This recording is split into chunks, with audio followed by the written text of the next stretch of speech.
నీటిపై చర్చకు సిద్ధం కానీ కాంగ్రెస్ కండిషన్లు పెడుతోంది. కిరణ్ రిజిజు విపక్ష పాలిత రాష్ట్రాల్లో లీకులపై ప్రశ్నించరా బీజేపీ నడ్డా. ధర్మేంద్ర ప్రధాన్ రాజీనామా తర్వాతే చర్చిద్దాం ఖర్గే. మూడో రోజు ఉభయ సభలు వాయిదా. పార్లమెంట్ ఉభయ సభలో మరోసారి నీట్ వివాదం చెలరేగింది. ఈ క్రమంలో రాజ్యసభలో కేంద్రం పార్లమెంటరీ వ్యవహారాల శాఖ మంత్రి కిరణ్ రిజిజు మాట్లాడుతూ నీట్ పేపర్ లీక్ అంశంపై చర్చించేందుకు సిద్ధంగా ఉన్నామని ప్రకటించారు. కానీ విపక్షాలు చర్చకు అంగీకరించడం లేదని, డిస్కషన్ జరగడానికి ముందే కండిషన్లు పెడుతున్నారని విమర్శించారు. వర్షాకాలం సమావేశాలు తొలి రోజు నుంచి అన్ని ముఖ్యమైన అంశాలపై చర్చకు మేము సిద్ధమని చెప్తూనే ఉన్నాం. నీట్ పేపర్ లీక్ పై చర్చిద్దామని చెప్పాం. ఇప్పుడు మేము సిద్ధమే కానీ విపక్షాలు చర్చ జరగనివ్వడం లేదు అని రిజిజు విమర్శించారు. కాంగ్రెస్ ఇతర పార్టీలకు ఈ విషయం చెప్పామని, వాళ్ళు ఒప్పుకున్నాక ఏ విధంగా ఈ చర్చ జరుగుతుందని నిర్ణయించాల్సి ఉందన్నారు. చర్చ జరగకుండా చూడడం, కండిషన్లు పెట్టడం సరికాదన్నారు. ముందు ఈ అంశాలపై చర్చ మాత్రమే కావాలని కాంగ్రెస్ కోరిందని, తాము అంగీకరించాక కొత్త కండిషన్లు పెడుతోందని విమర్శించారు. ఈ సమస్యపై చర్చ జరగడం దేశ యువతకు ముఖ్యమని, పేపర్ లీక్ జరిగిన తర్వాత ఇలాంటి చర్యలు తీసుకున్నామో చెప్పాల్సిన బాధ్యత కేంద్రంపై ఉందని రిజిజు వివరించారు. ఏదైతే దీనికి సంబంధించి పార్లమెంట్లో వర్షాకాల సమావేశాలు మొదలైనవి. దీనికి సంబంధించి ఆ వర్షాకాల సమావేశాల రెండో రోజు దాదాపు మొదటి రోజు లాఠీ చార్జ్ జరిగిన తర్వాత రెండో రోజే ఇక్కడ పార్లమెంట్ సంబంధించినటువంటి ఒక ఎంపీ కిరణ్ రిజిజు అనేటువంటి ఎంపీ మాట్లాడుతూ ఏం చెప్తాను అంటే, సరే మేము అన్నింటినీ ఒప్పుకుంటా ఉన్నాం, దీనిపైన ఫస్ట్ చర్చిద్దాం, పార్లమెంట్లో చర్చించి ఒక నిర్ణయానికి వద్దాం. కానీ మీరు చర్చించక ముందే మీరు కాంగ్రెస్ పార్టీ నాయకులంతా కూడా రకరకాల డిమాండ్లు కోరుతా ఉన్నారు. ఫస్ట్ చర్చలు అయిపోయిన తర్వాత డిమాండ్లు ఉండాలి, కానీ ముందే డిమాండ్లు ఉండి ఖచ్చితంగా రాజీనామా చేయాల్సింది అనడం కరెక్ట్ కాదు. ఖచ్చితంగా దీనిపైన చర్చిద్దాం. చర్చకు మేము ఎప్పుడైనా ప్రతిరోజు చెప్తా ఉన్నాం, చర్చకు మేము ఎప్పుడైనా సిద్ధమే, చర్చకు మేము స్వాగతిస్తూ ఉన్నాం. ఖచ్చితంగా పేపర్ లీక్ సంబంధించినటువంటి ఎవరైతే అందులో లీక్కు సంబంధించిన వాళ్ళు ఎవరైతే ఉన్నారో వాళ్ళని కఠినంగా శిక్షిస్తామని చెప్పి 13 మందిని ఇప్పటికీ అరెస్ట్ చేశాం. ఏదైతే చనిపోయినటువంటి 20 మంది బాధితుల పక్షాన మేము ఉంటాం, వాళ్ళ ఖచ్చితంగా వాళ్ళ కుటుంబాలను ఆదుకుంటామని చెప్పేసి కూడా మేము చెప్తా ఉన్నాం. కానీ మీరు కావాలనే రాజకీయం చేస్తూ ఉన్నారు దీన్ని అని చెప్పేసి కూడా ఇక్కడ బీజేపీ సంబంధించిన ఎంపీలు మాట్లాడుతూ ఉన్నారు. అలాగే విపక్షాల తీరుపై కేంద్ర ఆరోగ్య మంత్రి జేపీ నడ్డా సైతం తప్పుబట్టారు. అర్ధరహితమైన ప్రవర్తనతో పార్లమెంట్ గౌరవాన్ని విపక్షాలు మంటగలుపుతున్నాయని చెప్పేసి కూడా మండిపడ్డట్టు తెలుస్తోంది. రాజకీయం చేయకని నడ్డా. నీట్ పేపర్ లీక్ నిరసనలు తదితర అంశాలపై లోతైన చర్చలు జరిపేందుకు ప్రభుత్వం సిద్ధంగా ఉందని బీజేపీ మాజీ జాతీయ అధ్యక్షుడు రాజ్యసభలో ఎన్డీఏ పక్ష నేత బీజేపీ నడ్డా స్పష్టం చేశారు. పార్లమెంట్ ప్రతిష్టంభనకు తొలగించేందుకు అన్ని పార్టీలు కలిసి పనిచేయాలని, అంతేగాని ప్రస్తుతం ఉన్న సమస్యలు రాజకీయంగా చేయకూడదని ఆయన సలహా ఇచ్చారు. విద్యార్థుల డిమాండ్లు, పేపర్ లీక్ పై వారి ఆందోళనపై నా తొలి విన్నపం ఒకటే, ఈ అంశాన్ని రాజకీయం చేయొద్దు. దీని నుంచి రాజకీయ లబ్ధి పొందాలనుకోవడం సరికాదు. ఇది తీవ్రంగా చర్చించాల్సిన ముఖ్యమైన అంశం.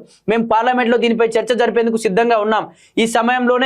ఈ సమస్యలోనే అన్ని కోణాలను చర్చించేందుకు మేము సిద్ధం అని నడ్డా పేర్కొన్నారు. అలాగే రాహుల్ కేవలం సెలెక్టివ్ గా కేంద్ర ప్రభుత్వం విమర్శలు చేస్తున్నారని మండిపడ్డారు. విపక్షాలు కాంగ్రెస్ పాలిత రాష్ట్రాల్లో కూడా ఇలాంటి ఘటనలు జరుగుతున్నాయని, వాటిపై రాహుల్ ఎందుకు మౌనం వహిస్తున్నారని చెప్పేసి కూడా ఇక్కడ నడ్డా మాట్లాడుతున్నారు. అలాగే విపక్ష పాలిత రాష్ట్రాల్లోనూ కేంద్రంపై విపక్షాలు చేస్తున్న విమర్శలను తిప్పుకొట్టేందుకు ప్రతిపక్ష పార్టీలు అధికారంలో ఉన్న రాష్ట్రంలో జరిగిన ఘటనలు నడ్డా ప్రస్తావించారు. జమ్మూ కాశ్మీర్, హిమాచల్ ప్రదేశ్, జార్ఖండ్, తెలంగాణ, తమిళనాడు, టీఎంసీ హయాంలో పశ్చిమ బెంగాల్, పంజాబ్, కేరళ, కర్ణాటక తదితర రాష్ట్రాల్లో కూడా పేపర్ లీక్ ఘటనలు జరిగాయని ఆయన గుర్తు చేశారు. రాహుల్ ఎందుకు సెలెక్టివ్గా ప్రశ్నిస్తున్నారు? కాంగ్రెస్ ఆ పార్టీ మద్దతున్న ప్రభుత్వాల్లో జరిగిన ఘటనలను ఎందుకు ప్రశ్నించడం లేదు? ఇదంతా చూస్తే విద్యార్థుల సంక్షేమం, విద్యా నాణ్యత పెంచడం కన్నా విద్యార్థుల సమస్యలు, డిమాండ్లను నుంచి రాజకీయ లబ్ధి పొందడమే మీ లక్ష్యమని స్పష్టమవుతోందని నడ్డా విమర్శించారు. పార్లమెంట్లో నీట్ పేపర్ లీక్ తదితర అంశాలపై చర్చించేందుకు తాము సిద్ధంగా ఉన్నామని, 12 గంటలైనా లేదా 18 గంటలైనా చర్చకు సిద్ధమని స్పష్టం చేశారు. ఈ డిబేట్కు పార్లమెంటే సరైన వేదిక అన్న నడ్డా, భవిష్యత్తులో ఇలాంటి లీకులు జరగకుండా అధికార ప్రతిపక్షాలు కలిసి ఒక విధానం రూపొందించాల్సిన అవసరం ఉందన్నారు. అయితే దీనికి సంబంధించి విపక్షాలు అంటే దీనికి సంబంధించి కాంగ్రెస్ పార్టీ సంబంధించిన రాహుల్ గాంధీ సెలెక్టివ్గా మాట్లాడతాడు, సెలెక్టివ్గా ఎంచుకొని నిరసనలు చేస్తూ ఉన్నాడు. ఏదైతే మీ పార్టీ అధికారంలో ఉన్నటువంటి కర్ణాటకలో కావచ్చు, తెలంగాణలో కావచ్చు, లేకపోతే ఇతర రాష్ట్రాల్లో కూడా పేపర్ లీకేజ్ అని వాటిపైన వాటిని ఎందుకు నోరు మూసుకొని కూర్చున్నావు? ఎందుకు ఈ నీట్ పేపర్ పైనే రాజకీయ స్వలాభం కోసం కనీసం విద్యార్థుల యొక్క సమస్యల్ని, విద్యార్థుల యొక్క ఆత్మహత్యల్ని ఎందుకు నువ్వు రాజకీయంగా వాడుకోవాలని చూస్తున్నావు అని చెప్పేసి కూడా జేపీ నడ్డా రాహుల్ గాంధీని కూడా ప్రశ్నించినట్టు తెలుస్తోంది. అలాగే రాజీనామా తర్వాత చర్చ. నీట్పై నిష్పక్షపాతంగా చర్చ జరగాలంటే ముందుగా కేంద్ర విద్యా మంత్రి ధర్మేంద్ర ప్రధాన్ రాజీనామా చేయాల్సిందే అని విపక్ష నేతలు మల్లికార్జున్ ఖర్గే స్పష్టం చేశారు. అలాగే సభ ఎజెండాలోని అంశాలను తొలగించి రాజ్యసభలో ముందుగా నీట్ అంశంపై చర్చించాలన్న ఖర్గే దీనికోసం rules of procedure and conduct of business లోని సెక్షన్ 267 ను అమలు చేయాలన్నారు. ఈ సమయంలో సభను నడుపుతున్న డిప్యూటీ చైర్మన్ హరివంశ్ గత 4 దశాబ్దాల్లో చాలా అరుదైన సందర్భాల్లో రూల్ 267 అమలవుతుందని తెలియజేశారు.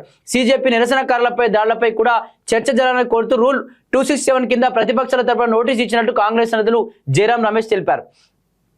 కాంగ్రెస్ తో డీల్ చేసుకున్నారా? లోక్సభ మొదలయ్యాక కాంగ్రెస్ నేత కేసీ వేణుగోపాల్ నీట్ సిజేపీ నిరసనకారులపై దాడుల అంశాలపై చర్చించాలని డిమాండ్ చేశారు. దీనికి అంగీకరించిన కిరణ్ రిజిజు కేంద్రం సిద్ధంగా ఉందని స్పీకర్ నేతృత్వంలో అఖిలపక్ష భేటీ పెట్టి చర్చ ఎలా జరగాలో నిర్ణయం తీసుకుందామన్నారు. ఈ సమయంలో సమాజ్వాదీ పార్టీ చీఫ్ అఖిలేష్ ఆగ్రహం వ్యక్తం చేశారు. ఇది రాజకీయ పార్టీల సమస్య కాదని దేశంలో అందరి యువత సమస్య అని ఆయన అన్నారు. అన్ని పార్టీలకు మాట్లాడే అవకాశం కేవలం కేసీ వేణుగోపాల్ కిరణ్ రిజిజు మాత్రమే మాట్లాడతారని నిలదీశారు. విద్యార్థులపై దాడులపై ప్రధాని మోడీ మౌనాన్ని అఖిలేష్ యాదవ్ ప్రశ్నించారు. దేశంలో యువత కోసం ప్రధాని ఒక స్టేట్మెంట్ ఇవ్వలేరా? నిరసన చేసిన చాలా మంది యువత ఎముకలు విరిగాయి, తలలు పగిలాయి, ఆడపిల్లల దుస్తులు చించేశారు, విద్యార్థులకు లాఠీలతో కొట్టారు, వాళ్ళ కాళ్ళు చేతులు విరిగాయి. స్టూడెంట్స్తో ఇలా ప్రవర్తిస్తారా? మీరు మీ కూతురైతే ఇలాగే దుస్తులు చించేస్తారా అని ప్రశ్నించారు. రాహుల్ గాంధీ, ప్రియాంక గాంధీ, అఖిలేష్ యాదవ్ తదితరులు పార్లమెంట్ ఆవరణలో నిరసనలు చేశారు. ఈ నేపథ్యంలో 3 రోజులు కూడా ఎలాంటి చర్చ జరగకుండానే పార్లమెంట్ ఉభయ సభలు వాయిదా పడ్డాయి. దీనికి సంబంధించి ఇలా మాట్లాడుకున్నటువంటి అంశాలు ఏంటంటే కాంగ్రెస్ పైన బీజేపీ పైన కాంగ్రెస్, తర్వాత ఆమ్ ఆద్మీ పార్టీ, రకరకాల ఒకరిపైన ఒకరు విమర్శలు చేసుకోవడానికి సరిపోతుంది తప్ప విద్యార్థుల గురించి ఇక్కడ మాట్లాడినటువంటి ఆ దాఖలాలు కూడా ఎక్కువ కనిపించట్లేదు. పెద్ద ఎత్తున వాకౌట్ చేయొచ్చు, లేకపోతే అందులోనే నిరసనలు కూడా చేయొచ్చు. ఆ నిజంగా రాజకీయ లబ్ధి కోసం కాకుండా లేకపోతే ఖచ్చితంగా ప్రజల కోసమే లేకపోతే విద్యార్థుల సమస్య కోసం పోరాడుతుంటే వీళ్ళు కూడా నిరసనలు వ్యక్తం చేయొచ్చు కదా. రాహుల్ గాంధీ నిరసన చేయొచ్చు కదా. రాహుల్ గాంధీ అమర నిరాదీక్ష కూడా కూర్చోవచ్చు కదా. విద్యార్థులపై నిజంగా ప్రేమ ఉంటే ఎందుకు ఈ నటనలు, ఎందుకు ఈ రాజకీయ లబ్ధి కోసం ఈ మాటలు ఎందుకు? నిజంగా ఖచ్చితంగా విద్యార్థుల కోసం పోరాటం చేస్తే రాజకీయ నాయకుల్లో ఎవరైనా నిరాదీక్ష కూర్చోండి. శేఖర్ ఆజాద్ కూర్చున్నాడు.